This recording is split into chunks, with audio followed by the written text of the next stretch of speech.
আসসালামু আলাইকুম। সেই একটা ফিলিংস মনে হচ্ছে যেন আমি সাগরের মধ্যে চলে আসছি। তো কথা বলছি আমি এখন কক্সবাজার ইনানি সি বিচের বেওয়াস হোটেলের রুফটপ থেকে। সাগরের যে অসাধারণ ভিউ, এটা দেখে আমি একদম সারপ্রাইজড, মনে হচ্ছে যেন আমি সাগরের মধ্যে চলে আসছি। তো আবহাওয়ার প্রচুর উত্তালতার কারণে সাগরের ঢেউগুলো অনেক বড়। দূরে দেখা যাচ্ছে একটা ব্রিজ, এটা বাংলাদেশ নেভির আন্ডারে, এবং এটা হচ্ছে আগে যে সেন্ট মার্টিনগামী জাহাজগুলো যেত, এখনও অফ আছে সেটা। আর এটা হচ্ছে বেওয়াস হোটেলের সুইমিং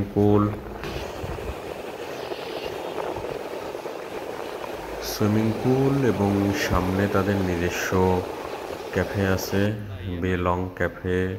এবং বেওয়াসের সি বিচের সেটিং পজিশন এবং লাইটিং রাতে অসাধারণ, খুব সুন্দর। এটা দিনের 2টা থেকে কার্যক্রম শুরু হয়ে রাত 2টা পর্যন্ত চলমান থাকে। কক্সবাজার ট্যুরটা আসলেই স্মরণীয় হয়ে থাকবে অনেক দিন।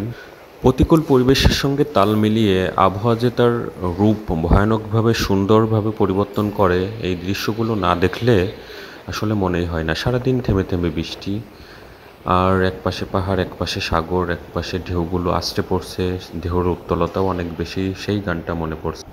এক পায়ে নুপুর আমার, অন্য পা খালি, এক পাশে সাগর, এক পাশে বালি, তোমার ছোট্ট তরি বলো নেবে কি।